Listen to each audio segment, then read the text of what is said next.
Baginda Raja baru saja membaca kitab tentang kehebatan Raja Sulaiman yang mampu memerintahkan para jin memindahkan singgasana Ratu Bilqis di dekat istananya.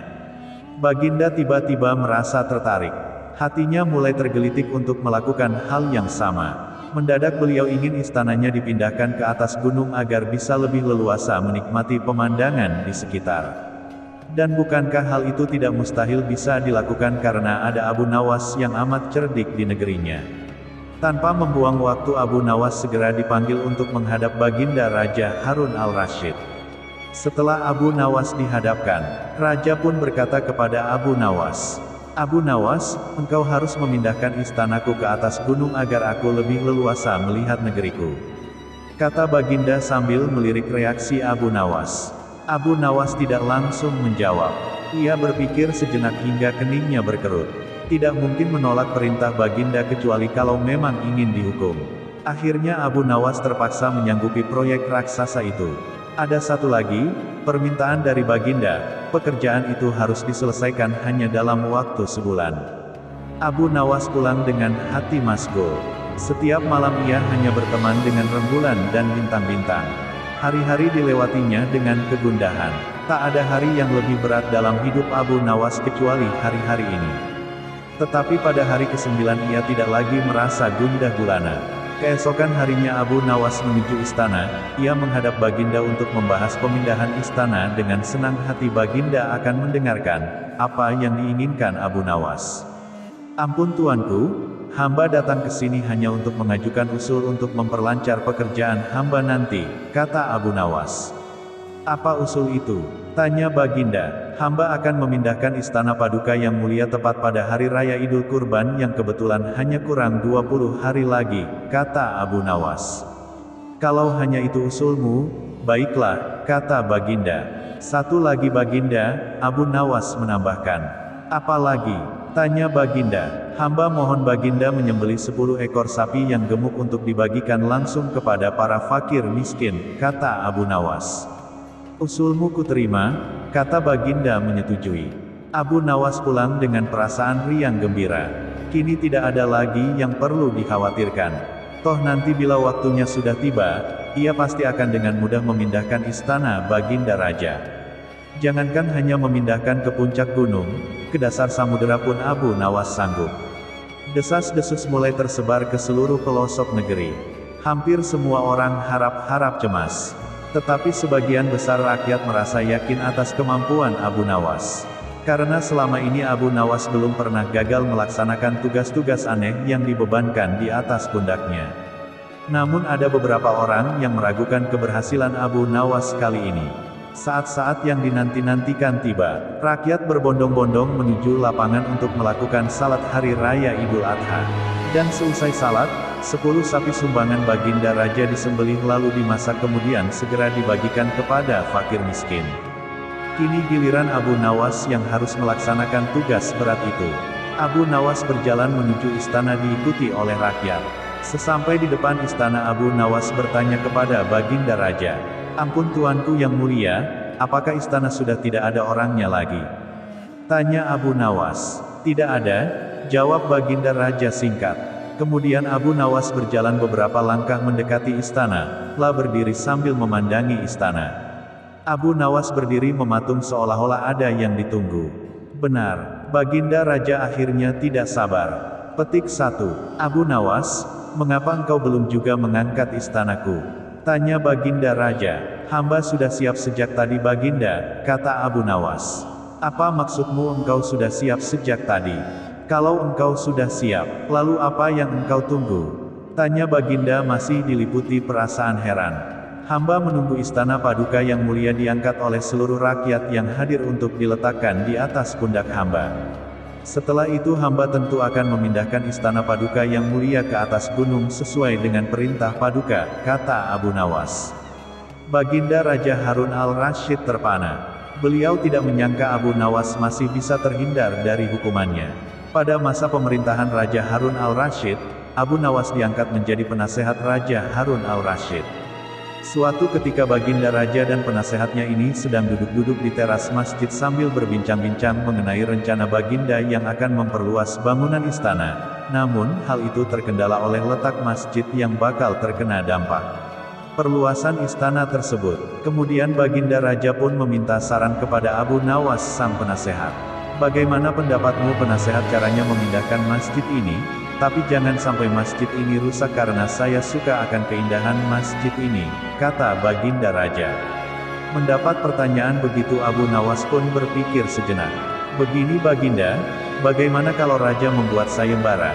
Barang siapa yang bisa memindahkan masjid ini Raja akan memberikan hadiah yang besar, ujar Abu Nawas. Dengan saran penasehat ini Baginda Raja pun setuju. Baiklah kalau begitu segera umumkan kepada rakyat, barang siapa yang dapat memindahkan masjid tanpa ada kerusakan sedikit pun maka akan kuberi unta sebanyak 50 ekor, kata Baginda Raja. Maka diumumkanlah sayembara Baginda Raja ini ke masyarakat, sehingga gemparlah rakyat atas sayembara Raja tersebut. Banyak rakyat yang mendaftar dengan tim-tim yang bervariasi jumlahnya hingga pada hari yang telah ditentukan maka seluruh rakyat berkumpul di depan masjid yang akan dipindahkan. Wahai rakyatku yang kucintai, aku mengadakan sayembara ini untuk membuat sebuah istana supaya lebih megah sehingga bangsa lain akan lebih hormat dengan negara kita. Barang siapa yang mampu memindahkan masjid ini maka saya akan berikan kepadanya 50 ekor unta yang gemuk-gemuk, kata Baginda Raja Harun al-Rasyid. Rakyat pun menyambutnya dengan tepuk tangan. Hingga akhirnya tibalah saatnya sayembara dimulai, namun dari para peserta yang mendaftar ini tidak ada satupun yang sanggup memindahkannya. Sehingga Baginda Raja pun menjadi bingung kenapa dari peserta sayembara yang jumlahnya ratusan orang tersebut tidak ada yang mampu mengerjakannya. Di tengah kegundahan Baginda Raja ini majulah Abu Nawas ke depan Baginda dan seluruh rakyat yang berkumpul. Baginda, izinkanlah hamba yang melaksanakan tugas ini sendirian, karena para peserta sudah tak ada yang sanggup, ujar Abu Nawas. Sendiri, tanya Baginda Raja penasaran. Iya Baginda, kata Abu Nawas meyakinkan. Apa kamu sanggup penasehat? Kata Baginda lagi. Sanggup Baginda, tapi ada syaratnya. Jelas Abu Nawas. Apa syaratnya? Pasti kupenuhi, kata Baginda dengan penuh semangat. Benarkah Baginda akan memenuhi syarat saya? Kata Abu Nawas memastikan. Benar, coba katakan, kata Baginda. Masjid ini akan saya pikul sendirian asalkan ada yang mau meletakkannya di atas pundak saya Raja, kata Abu Nawas. Raja pun berpikir bagaimana cara meletakkan masjid di atas pundak Abu Nawas, sedangkan peserta yang ratusan orang saja tidak ada yang sanggup menggeser sedikit pun masjid ini. Kemudian Raja pun berkata kepada Abu Nawas, sebenarnya apa maksudmu Abu Nawas? Tanya Baginda. Sebesar itulah beban yang ada di pundak Baginda untuk memakmurkan rakyat Baginda, dibandingkan hanya memikirkan keindahan istana Raja yang tidak begitu penting. Maka lebih utamakan kemakmuran rakyat terlebih dahulu, kata Abu Nawas. Mendengar perkataan Abu Nawas tersebut maka Baginda Raja Harun al-Rasyid pun mengerti maksudnya. Terima kasih karena engkau telah mengingatkanku untuk lebih arif dalam memimpin kerajaan ini, kata Baginda Raja kepada Abu Nawas. Kemudian atas perintah Raja diadakanlah pesta untuk rakyat. Semua ditanggung biayanya oleh Baginda Raja. Pada zaman dahulu orang berpikir dengan cara yang amat sederhana. Dan karena kesederhanaan berpikir ini seorang pencuri yang telah berhasil menggondol 100 keping lebih uang emas milik seorang saudagar kaya tidak sudi menyerah. Hakim telah berusaha keras dengan berbagai cara tetapi tidak berhasil menemukan pencurinya. Karena merasa putus asa, pemilik harta itu mengumumkan kepada siapa saja yang telah mencuri harta miliknya merelakan separuh dari jumlah uang emas itu menjadi milik sang pencuri bila sang pencuri bersedia mengembalikan. Tetapi pencuri itu malah tidak berani menampakkan bayangannya. Kini kasus itu semakin ruwet tanpa penyelesaian yang jelas. Maksud baik saudagar kaya itu tidak mendapat tanggapan yang sepantasnya dari sang pencuri. Maka tidak bisa disalahkan bila saudagar itu mengadakan sayembara yang berisi barang siapa berhasil menemukan pencuri uang emasnya, ia berhak sepenuhnya memiliki harta yang dicuri. Tidak sedikit orang yang mencoba tetapi semuanya kandas. Sehingga pencuri itu bertambah merasa aman tentram karena ia yakin jati dirinya tak akan terjangkau. Yang lebih menjengkelkan adalah ia juga berpura-pura mengikuti sayembara, tidak berlebihan bila dikatakan bahwa menghadapi orang seperti ini bagaikan menghadapi jin. Mereka tahu kita, sedangkan kita tidak. Seorang penduduk berkata kepada hakim setempat. Mengapa Tuan Hakim tidak minta bantuan Abu Nawas saja? Bukankah Abu Nawas sedang tidak ada di tempat? Kata hakim itu balik bertanya. Kemana dia? Tanya orang itu. Petik 1. Ke Damaskus, jawab hakim. Untuk keperluan apa? Orang itu ingin tahu. Memenuhi undangan pangeran negeri itu, kata hakim. Kapan ia datang? Tanya orang itu lagi. Petik 1. Mungkin 2 hari lagi, jawab hakim. Petik 1. Kini harapan tertumpu sepenuhnya di atas pundak Abu Nawas. Pencuri yang selama ini merasa aman sekarang menjadi resah dan tertekan. Ia merencanakan meninggalkan kampung halaman dengan membawa serta uang emas yang berhasil dicuri. Tetapi ia membatalkan niat karena dengan menyingkir keluar daerah berarti sama halnya dengan membuka topeng dirinya sendiri. Ia lalu bertekad tetap tinggal apapun yang akan terjadi. Abu Nawas telah kembali ke Baghdad karena tugasnya telah selesai. Abu Nawas menerima tawaran mengikuti sayembara menemukan pencuri uang emas. Hati pencuri itu tambah berdebar tak karuan mendengar Abu Nawas menyiapkan siasat. Keesokan harinya semua penduduk dusun diharuskan berkumpul di depan gedung pengadilan. Abu Nawas hadir dengan membawa tongkat dalam jumlah besar. Tongkat-tongkat itu mempunyai ukuran yang sama panjang. Tanpa berkata-kata Abu Nawas membagi-bagikan tongkat-tongkat yang dibawanya dari rumah. Setelah masing-masing mendapat 1 tongkat, Abu Nawas berpidato di hadapan mereka. Tongkat-tongkat itu telah aku mantrai. Besok pagi kalian harus menyerahkan kembali tongkat yang telah aku bagikan. Jangan khawatir, tongkat yang dipegang oleh pencuri selama ini menyembunyikan diri akan bertambah panjang 1 jari telunjuk. Sekarang pulanglah kalian, kata Abu Nawas. Orang-orang yang merasa tidak mencuri tentu tidak mempunyai pikiran apa-apa. Tetapi sebaliknya, si pencuri uang emas itu merasa ketakutan. Ia tidak bisa memejamkan mata walaupun malam semakin larut, ia terus berpikir keras. Kemudian ia memutuskan memotong tongkatnya sepanjang 1 jari telunjuk, dengan begitu tongkatnya akan tetap kelihatan seperti ukuran semula. Pagi hari orang mulai berkumpul di depan gedung pengadilan. Pencuri itu merasa tenang karena ia yakin tongkatnya tidak akan bisa diketahui karena ia telah memotongnya sepanjang 1 jari telunjuk. Bukankah tongkat si pencuri akan bertambah panjang 1 jari telunjuk? Telah memuji kecerdikan diri sendiri karena ia ternyata akan bisa mengelabui Abu Nawas. Antrian panjang mulai terbentuk. Abu Nawas memeriksa tongkat-tongkat yang dibagikan kemarin. Pada giliran si pencuri tiba, Abu Nawas segera mengetahui karena tongkat yang dibawanya bertambah pendek 1 jari telunjuk.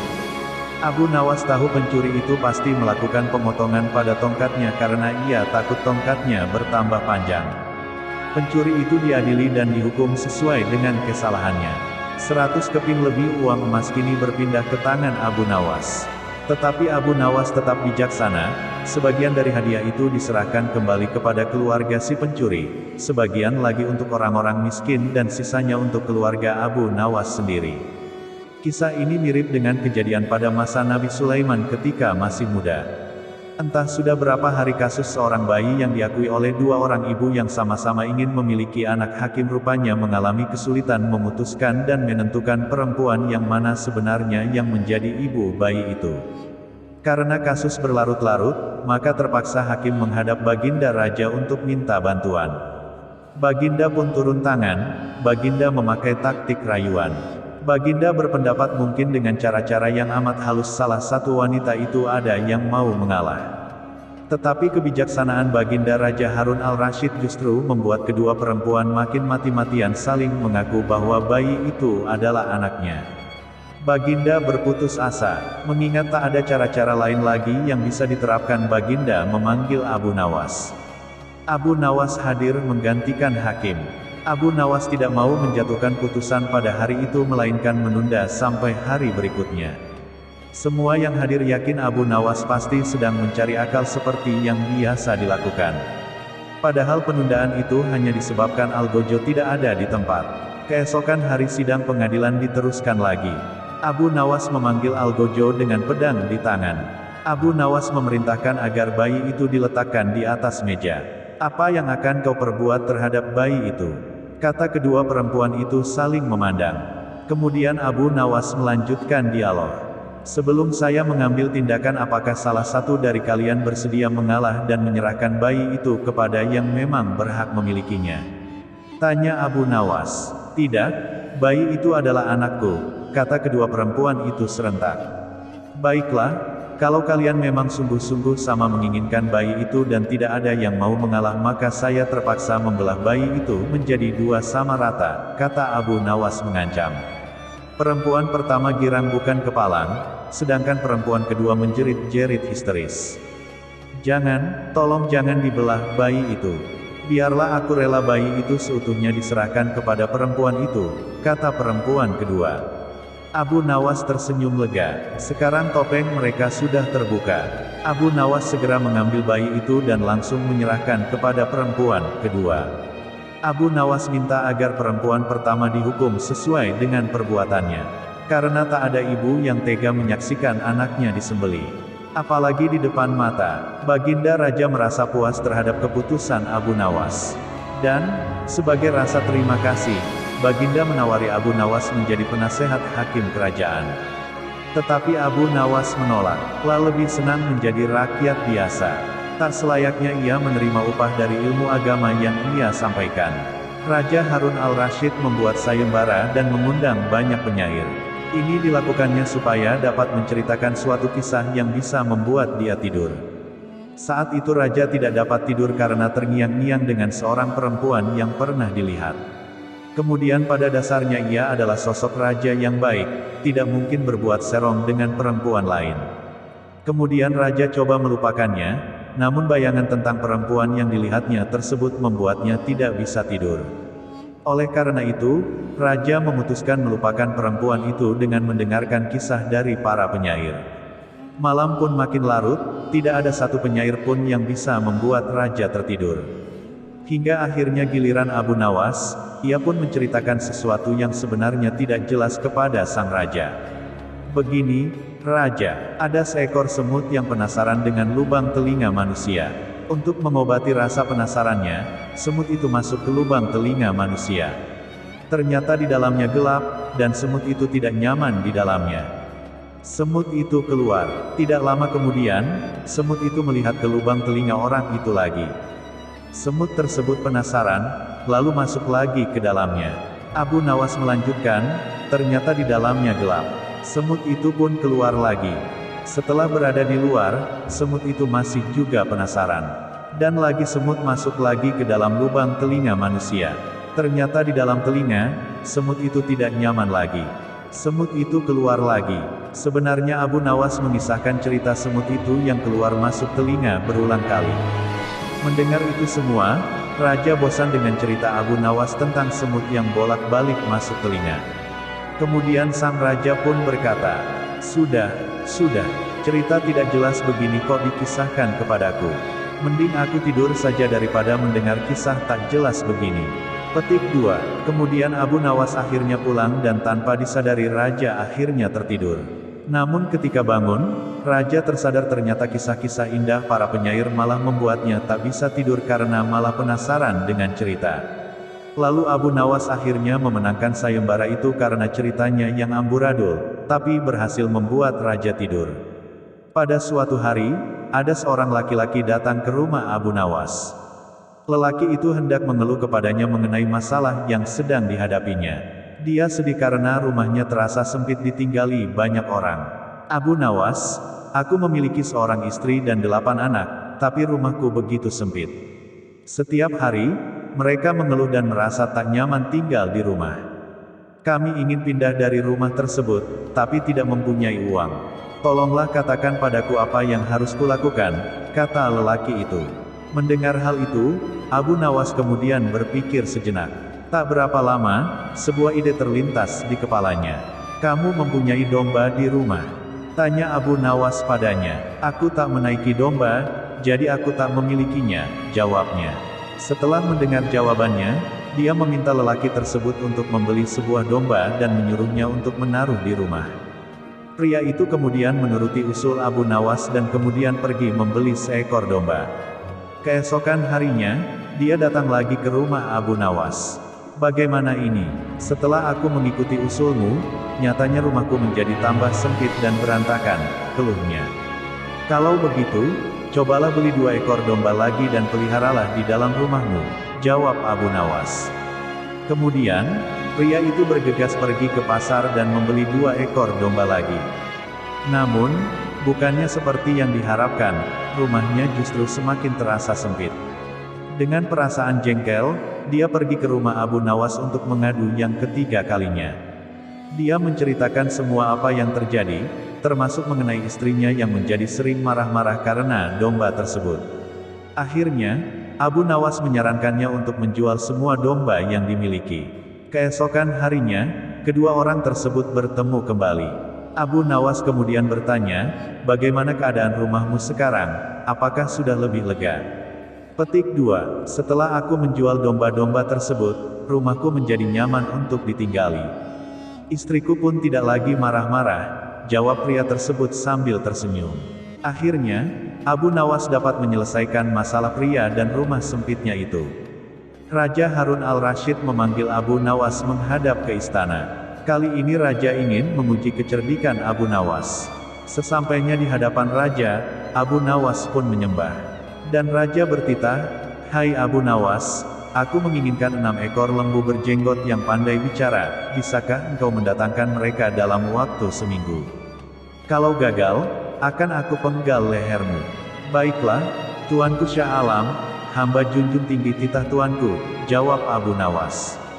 Semua punggawa istana yang hadir pada saat itu, berkata dalam hati, "Mampuslah kau Abu Nawas." Petik 2. Abu Nawas bermohon diri dan pulang ke rumah. Begitu sampai di rumah, ia duduk berdiam diri merenungkan keinginan raja. Seharian ia tidak keluar rumah, sehingga membuat tetangga heran. Ia baru keluar rumah persis setelah seminggu kemudian, yaitu batas waktu yang diberikan raja kepadanya. Ia segera menuju kerumunan orang banyak, lalu ujarnya, "Hai orang-orang muda, hari ini hari apa?" Petik 2. Orang-orang yang menjawab benar, akan dia lepaskan, tetapi orang-orang yang menjawab salah akan ia tahan. Dan ternyata, tidak ada seorang pun yang menjawab dengan benar. Tak ayal, Abu Nawas pun marah-marah kepada mereka, "Begitu saja kau nggak bisa menjawab.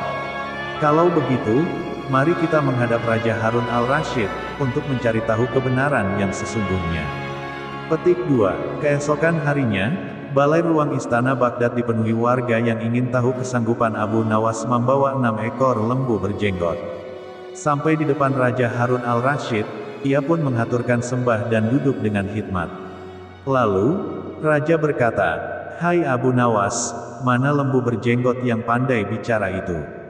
Tanpa banyak bicara, Abu Nawas pun menunjuk ke 6 orang yang dibawanya itu. "Inilah mereka, Tuanku Syah Alam." Petik 2. Hai Abu Nawas, apa yang kau tunjukkan kepadaku itu? "Ya, Tuanku Syah Alam, tanyalah pada mereka hari apa sekarang," jawab Abu Nawas. Ketika raja bertanya, ternyata orang-orang itu memberikan jawaban berbeda-beda. Maka berujarlah Abu Nawas, "Jika mereka manusia, tentunya tahu hari ini hari apa. Apalagi jika tuanku menanyakan hari yang lain, akan tambah pusinglah mereka. Manusia atau hewankah mereka ini? Inilah lembu berjenggot yang pandai bicara itu, tuanku." Raja heran melihat Abu Nawas pandai melepaskan diri dari ancaman hukuman. Maka raja pun memberikan hadiah 5.000 dinar kepada Abu Nawas. Sampai bertemu lagi di kisah selanjutnya. Wassalamualaikum warahmatullahi wabarakatuh.